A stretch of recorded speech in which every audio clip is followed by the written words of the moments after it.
مسلمان ہر سال اسلامی مہینے ذی الحج کی 8 سے 12 تاریخ کو سعودی عرب کے شہر مکہ مکرمہ کی زیارت کے لیے حاضر ہو کر وہاں جو مخصوص عبادت انجام دیتے ہیں، اس مجموعہ عبادات کو اسلامی اصطلاح میں حج اور ان انجام دی جانے والی عبادات کو مناسک حج کہتے ہیں۔ دین اسلام میں حج ہر صاحب استطاعت بالغ مسلمان پر زندگی بھر میں ایک مرتبہ فرض ہے۔ حج اسلام کے 5 ارکان میں سب سے آخری رکن ہے، جیسا کہ حضرت محمد صلی اللہ علیہ وآلہ وسلم کی حدیث ہے۔ اسلام کی بنیاد 5 ستونوں پر ہے: لا الہ الا اللہ محمد رسول اللہ کی گواہی دینا، نماز قائم کرنا، زکوٰۃ دینا، رمضان کے روزے رکھنا اور حج کرنا۔ مناسک حج کی ابتدا ہر سال 8 ذی الحج سے ہوتی ہے۔ حاجی متعین میقات حج سے احرام باندھ کر کعبہ کی زیارت کے لیے روانہ ہوتے ہیں، وہاں پہنچ کر طواف قدوم کرتے ہیں، پھر منی روانہ ہوتے ہیں اور وہاں یوم الترویہ گزار کر عرفات آتے ہیں اور یہاں ایک دن کا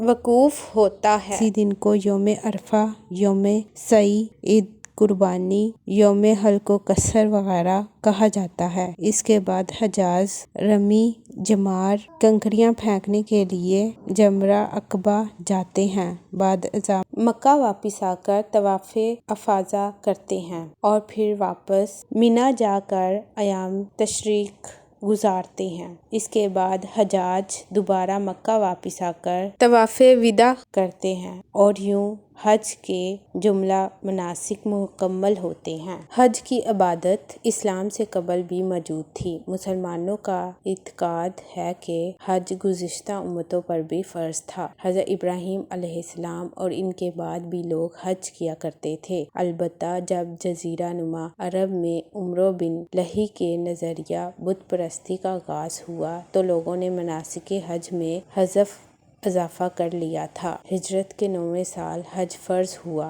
محمد صلی اللہ علیہ وآلہ وسلم نے سن 10 ہجری میں واحد حج کیا، جسے حجۃ الوداع کہا جاتا ہے۔ اس حج میں حج کے تمام مناسک کو درست طور پر کر کے دکھایا اور اعلان کیا کہ ترجمہ: اپنے مناسک حج مجھ سے لے لو۔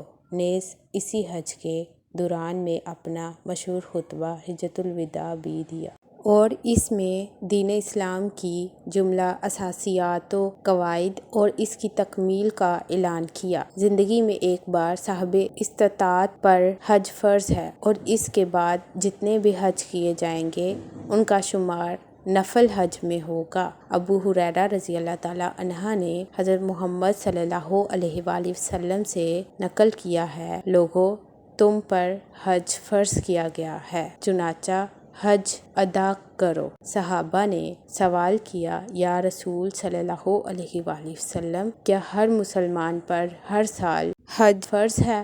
تو حضرت محمد صلی اللہ علیہ وآلہ وسلم خاموش ہو گئے۔ دوبارہ یہی سوال کیا گیا تو رسول صلی اللہ علیہ وآلہ وسلم نے فرمایا: اگر میں ہاں کہہ دیتا تو واقعی فرض ہو جاتا اور ایسا تم لوگ نہیں کر پاتے۔ پھر کہا: جتنا میں کہوں اتنا سنو، اس سے آگے نہ پوچھو۔ فرضیت: حج کی 5 شرائط ہیں۔ پہلی شرط مسلمان ہونا، غیر مسلموں پر حج فرض نہیں اور نہ ان کے لیے مناسک حج ادا کرنا جائز ہے۔ دوسری شرط عقل ہے، پاگل مجنون پر حج فرض نہیں۔ تیسری شرط بلوغ ہے، نابالغ بچے پر حج فرض نہیں۔ چوتھی شرط آزادی ہے، غلام و باندی پر حج فرض نہیں۔ پانچویں شرط استطاعت ہے۔ استطاعت کا مفہوم یہ ہے کہ حج محض ان افراد پر فرض ہے جو اس کی جسمانی و مالی استطاعت رکھتے ہوں۔ عورت ہے تو شرعی محرم بھی لازم ہے۔